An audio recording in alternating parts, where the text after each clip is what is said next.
Kayamkulam MLA. U പ്രതിഭയുടെ മകനെതിരായ കഞ്ചാവ് കേസിനെ നിസ്സാരവത്കരിച്ച് വിവാദ പരാമർശവുമായി മന്ത്രി സജി ചെറിയാൻ. പുകവലിക്കുന്നത് മഹാ അപരാധമാണോ എന്നാണ് യു പ്രതിഭയെ വേദിയിലിരുത്തി മന്ത്രിയുടെ ചോദ്യം. താനും വല്ലപ്പോഴും പുകവലിക്കുന്നയാളാണെന്നും ഒരു കെട്ട് ബീഡി വലിക്കുന്നയാളാണ് MT വാസുദേവൻ നായർ എന്നുമാണ് മന്ത്രിയുടെ വിചിത്രവാദം. ഉദ്ദേശിച്ചത് ലഹരിയെ പ്രോത്സാഹിപ്പിക്കാനല്ല എന്നാണ് പിന്നീട് പ്രസംഗത്തിൽ സജി ചെറിയാന്റെ വിശദീകരണം. ഞാനും പോയിരിക്കുന്നതാണ് വല്ലപ്പോഴും പേടിയുന്നത് പറയുന്നത്. പണ്ട് ജയിലിൽ കിടന്ന് പഠിച്ചതാണ്. MT വാസു എന്നാൽ വീഡിയോ വലിക്കുമായിരുന്നു. കെട്ടുകണക്കിന് വേണ്ടി മരിക്കുന്ന സമയത്ത് അടുത്ത സമയം വലിക്കും. അങ്ങനെ ചെറുക്കാശീലമാണ്. കായംകുളത്ത് എസ് വാസുദേവൻ പിള്ള രക്തസാക്ഷി അനുസ്മരണം ഉദ്ഘാടനം ചെയ്യുമ്പോഴാണ് യു പ്രതിഭ MLA വേദിയിലിരുത്തി CPIM സംസ്ഥാന സെക്രട്ടേറിയറ്റ് അംഗം കൂടിയായ മന്ത്രി സജി ചെറിയാന്റെ വിവാദ പരാമർശം.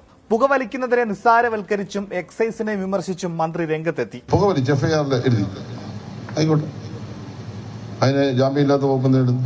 FIR റിപ്പോർട്ട് താൻ കണ്ടുവെന്നും അതിൽ കൂട്ടം കൂടി പുകവലിച്ചതായാണ് പറഞ്ഞതെന്നും പുകവലിക്കുന്നത് മഹാ അപരാധമാണോ എന്നും മന്ത്രി. ആ കുട്ടി എന്തെങ്കിലും മോശപ്പെട്ട കാര്യം ചെയ്തെന്നൊന്നും ഒരു കേസിലുമില്ല. ആ FIR ഒക്കെ ഞാൻ വായിച്ചു.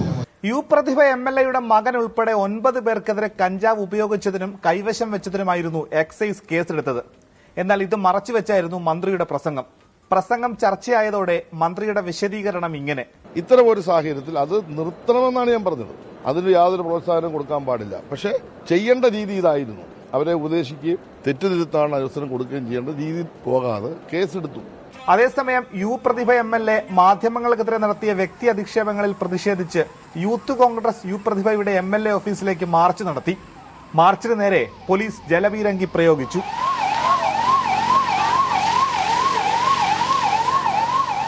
24 ആലപ്പുഴ.